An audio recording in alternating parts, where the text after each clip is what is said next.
Bonsoir mesdames et messieurs, nous sommes ici présents en Moselle pour faire la conférence de presse de nos candidats de la Moselle qui sont investis officiellement ce jour par le parti Égalité et Justice. Le parti Égalité et Justice, vous le connaissez tout doucement, vous commencez à entendre parler de parti Égalité et Justice. Il a été fondé en 2015 à Strasbourg. C'est un parti qui a été fondé par des personnes qui ont milité longuement dans les partis politiques ordinaires, mais qui ont toujours été exclus par ces partis et qui n'ont jamais eu des responsabilités. Et ça a donné lieu à la fondation du parti Égalité et Justice. Aujourd'hui, nous sommes présents pour montrer qu'il y a une alternative politique qui est possible, que ce soit en Moselle, en Alsace, dans les autres régions et notamment dans toute la France. Le parti Égalité et Justice, fondé en janvier 2015, a su faire ses preuves au cantonal de 2015. En mars 2015, il a présenté 10 listes avec des binômes. En mai 2016, nous avons fait les législatives partielles à Strasbourg et aujourd'hui, nous comptons présenter environ 60 candidats dans toute la France. Ceci veut dire qu'aujourd'hui, le parti Égalité et Justice, c'est plus un parti local, c'est plus un parti départemental, c'est plus un parti régional, mais c'est un parti de France, un parti national et il faut l'entendre ainsi. Aujourd'hui, nous avons compté des gens divers issus de la diversité, que ce soit culturelle ou bien des personnes de la classe populaire. Nous pensons avoir fait le bon choix depuis le début, à savoir donner la chance à la société civile. Aujourd'hui, nous pouvons le voir à travers les médias que d'autres personnalités ou bien d'autres mouvements politiques donnent la chance à la société civile. Nous sommes les pionniers de cette volonté de donner la parole à la société civile qui a beaucoup à dire, les personnes issues de la classe populaire, les personnes issues de la diversité culturelle et culturelle qui ont toujours été mis de côté ou bien qui ont toujours fait le service, à savoir porteurs d'eau ou bien colleurs d'affiches. On dit que ça doit se terminer, on doit leur donner également la parole. Ils ont beaucoup à dire, ils ont beaucoup à faire et il est temps aujourd'hui de pouvoir compter avec eux et longuement avec eux. Donc si aujourd'hui nous sommes présents en Moselle, c'est pour démontrer qu'il y a cette possibilité de pouvoir renouveler la classe politique. Cette classe politique va être renouvelée d'ici peu, le 11 juin prochain. Nous sommes, comme on vous l'a dit, les pionniers, mais d'autres partis politiques ont également fait ce que nous avons fait, à savoir donner la chance à la société civile.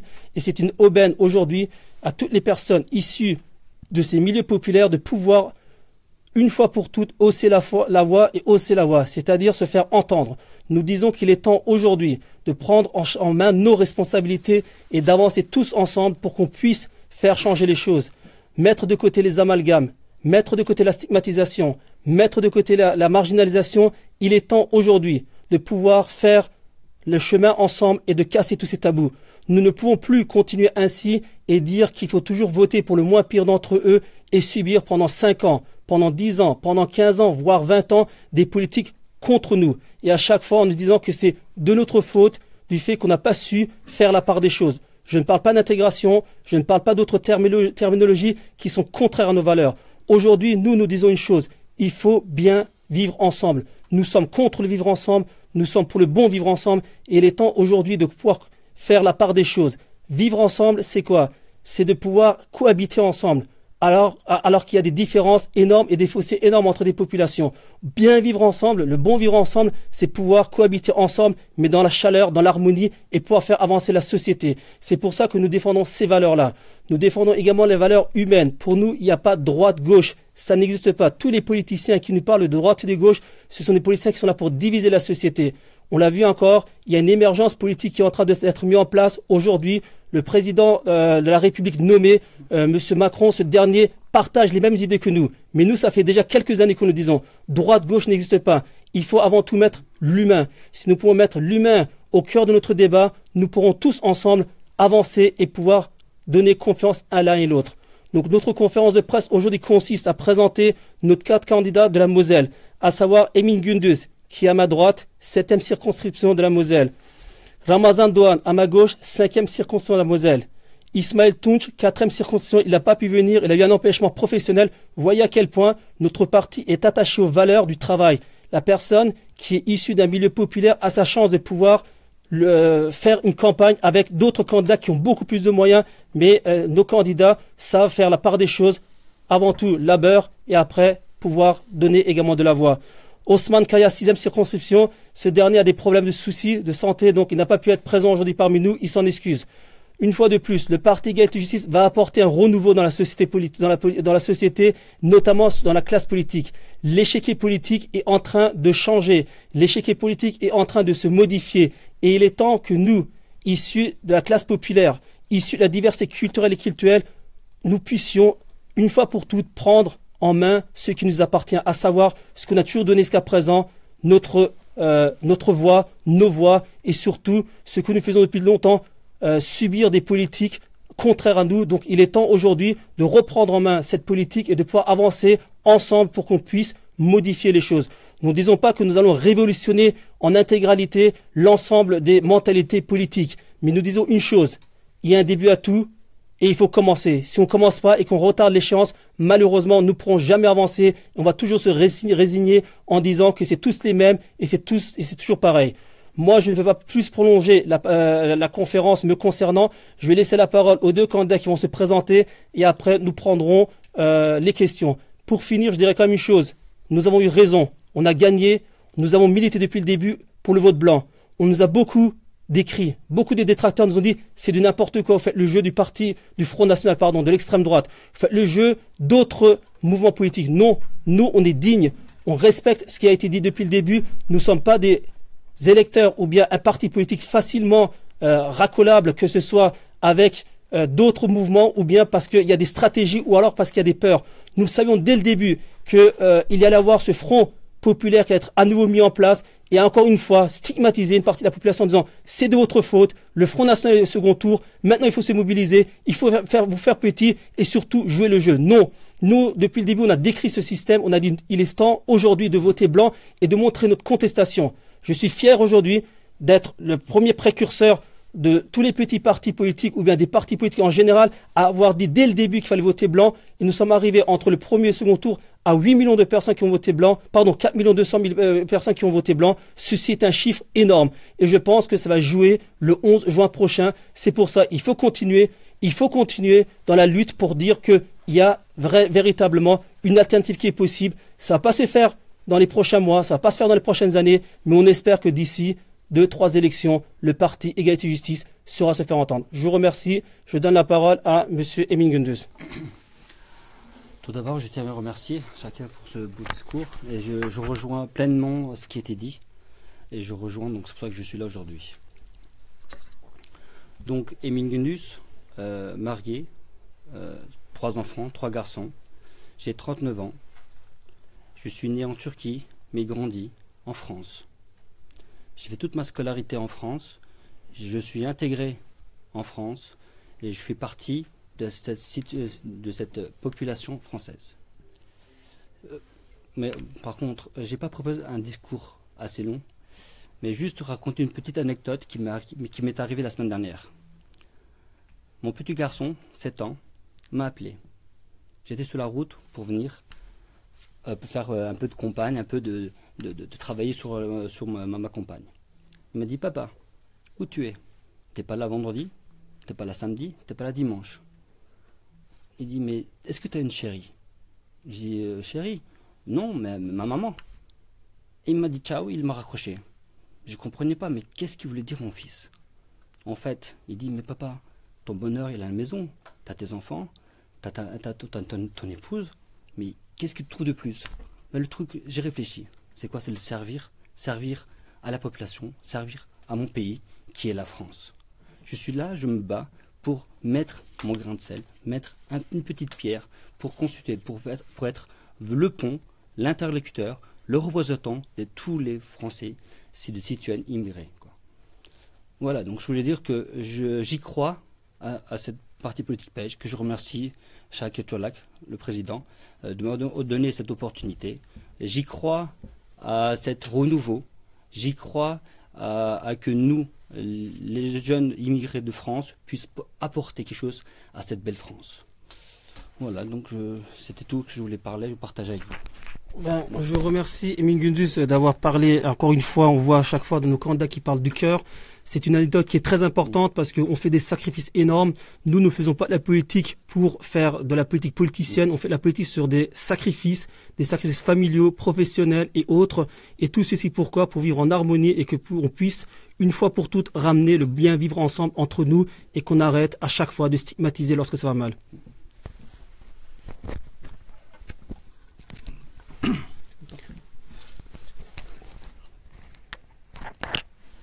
Je vous remercie d'être venu ici pour nous. Donc, Monsieur Tcholok a tout dit, je vais me présenter. Donc, moi, c'est Ramazan Dogan. J'ai 32 ans, je suis né en France, à Beach. J'ai toujours vécu à Beach, je travaille à mon compte, je suis chef d'entreprise. Donc, j'adhère au PEJ. Je me suis retrouvé au PEJ, aucun autre parti me représente. Donc, je vais me donner pour le PEJ, je vais travailler pour le PEJ, je vais travailler pour la France, pour tous ceux qui croient en nous. Donc, voilà, j'ai rien d'autre à dire. Je remercie notre ami Ramazan Dogan. Aujourd'hui, il faut noter que c'est une conférence de presse pour présenter les candidats. Naturellement, les candidats vont également s'apprêter au jeu de faire des conférences individuelles, mais on s'est dit qu'il était bon que nous puissions présenter nos candidats, étant donné que dans toute la France, on a des personnes qui souhaitent prendre l'étiquette du PEJ et qui font des déclarations via les réseaux sociaux. Donc on voulait éclaircir la situation pour vraiment officialiser nos candidats, parce que lorsque nous on choisit nos candidats suite à la commission qui est au PEJ, ce sont des candidats qui sont choisis sur des valeurs. Et là on voit à ma droite et à ma gauche que c'est des gens qui partagent des valeurs fortes, des valeurs de liberté, d'égalité, de fraternité, mais avant tout de justice. C'est pour ça que nous avons également mis dans notre nom égalité et justice pour lutter sur ces inégalités et ces injustices. Maintenant, nous allons passer à la troisième phase de la conférence, les questions. S'il y a des questions, naturellement, nous sommes preneurs, notamment les journalistes. S'ils veulent poser des questions, vous êtes naturellement invités à y poser. Aujourd'hui, on répondra à toutes les questions. La campagne présidentielle est terminée, donc il n'y a plus de tabou concernant l'une ou l'autre question. Je vous remercie. Y a-t-il des questions? Oui. Y a-t-il un pourcentage à passer pour être reconnu vraiment dans les élections? Pour moi, la reconnaissance, c'est avant tout l'engagement. L'engagement de tout un chacun. Lorsqu'on s'engage, on est déjà reconnu. Pour moi, aujourd'hui, Emin Gündüz est reconnu plus qu'avant. Ramazan Dogan est reconnu plus qu'avant. Et les autres candidats également.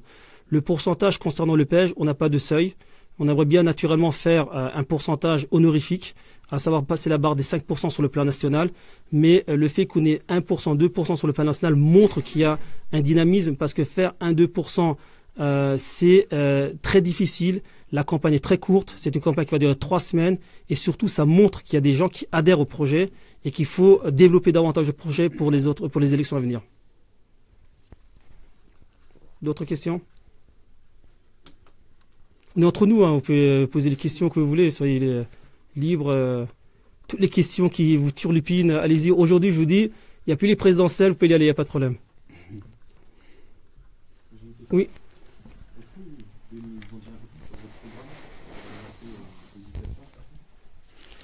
Sur l'aspect d'éducation, si vous avez fait attention, on l'a mis en ligne sur notre site. Nous voyons l'éducation sur 2 étapes. Il y a d'abord les banlieues qui malheureusement sont dans une précarité totale qui empêche à ces jeunes de pouvoir avoir une éducation fiable et surtout une éducation leur permettant d'intégrer des grandes écoles. Et après, nous avons naturellement tout ce qui est les zones rurales où l'éducation, même s'il y a un problème concernant notamment l'effectif et l'enseignement en soi des cours, où il n'y a pas ce réel fossé. Donc nous, on privilégie concernant les banlieues, et comme je l'ai dit au début, notre socle électoral, et je le dis ouvertement, c'est la classe populaire, la diversité culturelle et culturelle, c'est de réadapter, réaménager, arrêter de faire des politiques de façade concernant ces quartiers, diminuer si possible les classes, mettre des personnes non agrégées, mais surtout des personnes qui sont agrégées et qui ont la capacité de l'écoute et surtout d'enseigner dans ces quartiers-là, parce que pour nous, un enfant a besoin, n'importe où, d'être déjà écouté et de pas mettre des jeunes qui viennent d'avoir leur diplôme, qui essaient d'enseigner, mais dans des situations très difficiles. Donc nous disons qu'il faut des personnes pédagogiquement expérimenter et diminuer les classes, adapter les cours, si possible dès le début de la fin du collège, avoir une certaine orientation pour ces enfants, parce qu'il y en a certains qui pensent ne pas pouvoir réussir alors qu'ils ont des capacités, faire des tests d'évaluation pour les orienter, et surtout donner la confiance, parce que pour moi un jeune, notamment dans les banlieues et dans les autres régions de la France, ce sont des jeunes qui ont envie de réussir. Chacun a envie de réussir ses études, de fonder une famille, d'avoir un travail. Donc aujourd'hui, nous on dit qu'il faut déjà faire un travail de fond dans les banlieues, dans les quartiers, donner plus de moyens humains et pas de moyens financiers, parce que c'est pas en mettant de l'argent qu'on va réussir à résoudre le problème. C'est déjà casser les tabous, montrer à ces jeunes qu'ils peuvent avoir, qu'ils ont les capacités, et leur donner confiance. D'autres questions? Oui. Quelles sont les plus grandes inégalités qui remontent à vous et pour lesquelles vous vous battrez en premier? Malheureusement, les inégalités sont énormes. Il y a les inégalités sociales, il y a les inégalités culturelles, les inégalités économiques. Mais celles qui remontent le plus, ce sont les inégalités sociales et les inégalités culturelles. Donc sociales, c'est surtout, il y a des fossés entre la classe moyenne et la grande classe, si je peux dire ça, mais surtout la classe moyenne et la classe populaire. Il y a un fossé énorme. Ce sont des gens qui ont du mal à faire leur fin de mois. Ce sont des personnes qui, malheureusement, subissent constamment les inégalités, que ce soit sur la pénibilité du travail, mais également concernant les salaires des femmes qui, malheureusement, il y a une forte inégalité, qui sont 30% moins élevés que les salaires des hommes, et c'est le travail qu'on fera. Concernant également toutes les inégalités culturelles, c'est notamment le monde musulman, l'islam est stigmatisé, marginalisé, et il est temps de casser ces tabous. C'est pour ça que nous on dit on est décomplexé, on est là pour essayer de montrer que c'est pas le visage qui est actuellement colporté dans la société, mais qu'avant tout nous sommes également des personnes à part entière, et que nous pouvons apporter notre savoir faire et notre savoir vivre. Donc c'est surtout ces inégalités que nous voyons beaucoup, culturelles et économiques. D'autres questions? Je ne sais pas, c'est le soleil. Ah, pardon. C'est le coucher du soleil, ça fatigue tout le monde. Quelles sont les différences que vous avez entre le parti, disons, actuel En Marche? Déjà des différences économiques et surtout des différences de réseau. Je pense que le président élu fraîchement, c'est une personne qui a été montée de toutes pièces depuis 2-3 ans. Donc c'est une grande différence, et surtout des différences de soutien qu'on peut voir dans ce parti En Marche. On a des soutiens de partout. On disait faire du renouveau, on disait apporter une nouvelle vision de la politique, mais lorsqu'on regarde les personnes investies pour les législatives, et notamment laisser la place libre à certaines personnes, pour ne pas le nommer, Emmanuel Valls à Vitry, ceci montre que notre différence est énorme. Nous, encore une fois, nous faisons ce que nous disons. On fait pas le contraire, c'est-à-dire que eux, ce qu'ils font, ils disent, mais ils font toujours le contraire. Aujourd'hui, ne pas investir Emmanuel Valls, mais laisser un boulevard à Emmanuel Valls, prouve encore une fois que la population, la société a été encore une fois, si je peux dire, bon, je ne vais pas être vulgaire, a été encore une fois trompée. D'autres questions? Oui, vas-y. Vous avez parlé de diversité culturelle et culturelle. Oui. Je vais un petit peu me baser plus un peu sur la diversité culturelle. Il y aura sûrement des personnes éligibles qui seront peut-être contraires à mes valeurs du pays d'origine. Oui. Qu'est-ce qui va se passer? Qu'est-ce qui pourrait se passer?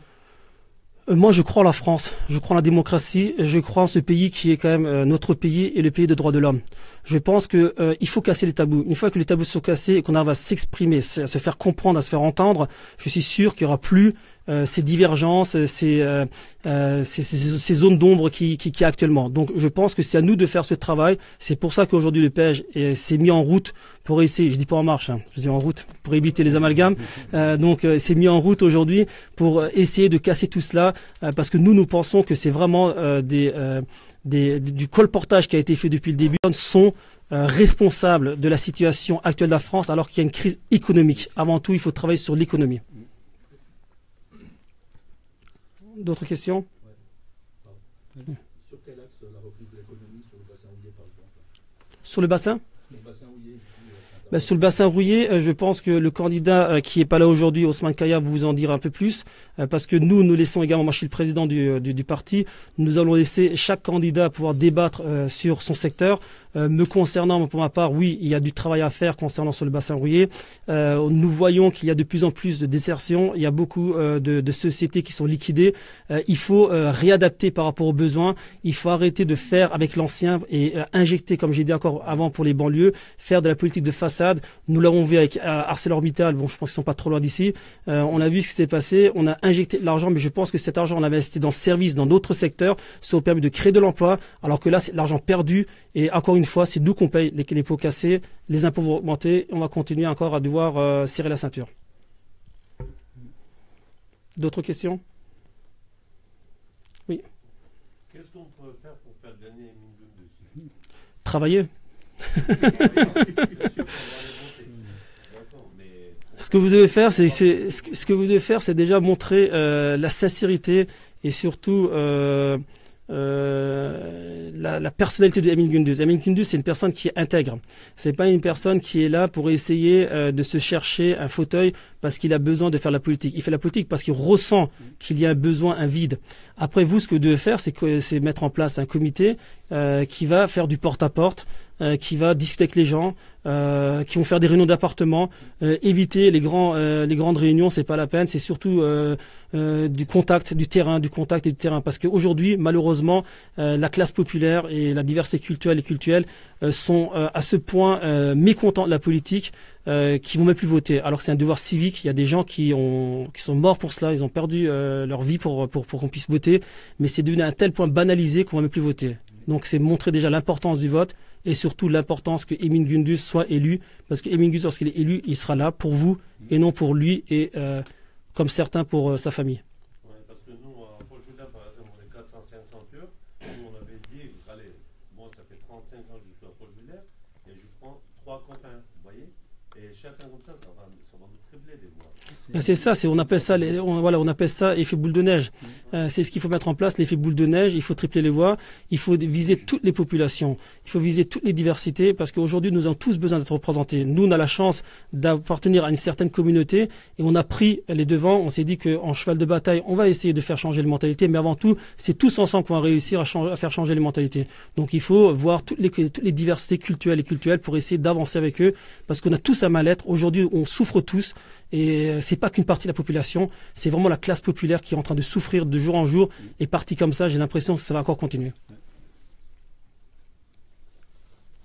D'autres questions?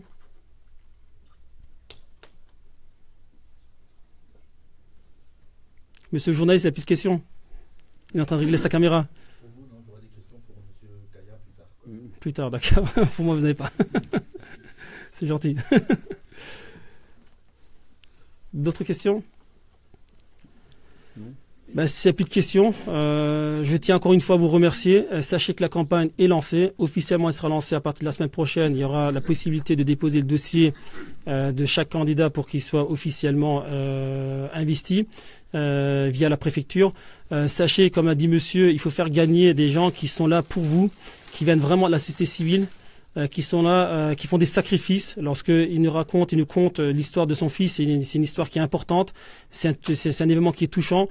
C'est vrai qu'on voudrait tous aujourd'hui être à la maison, mais on se dit qu'on est obligé de tous ensemble réussir à faire changer les mentalités. Donc le 11 et ce que j'espère le 18, si notre ami Emin Gündüz et Ramazan Bayram sont qualifiés et les autres amis Ismail Tunç et Ousmane Kaya sont qualifiés, d'aller jusqu'au 18 et une fois pour toutes de montrer qu'il y a la diversité qui est en marche et surtout l'alternative politique est en route.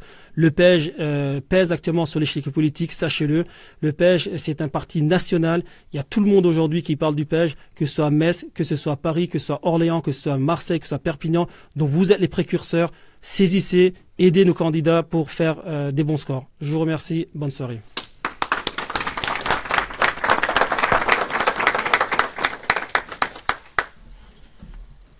On va pas manger là. On va pas manger.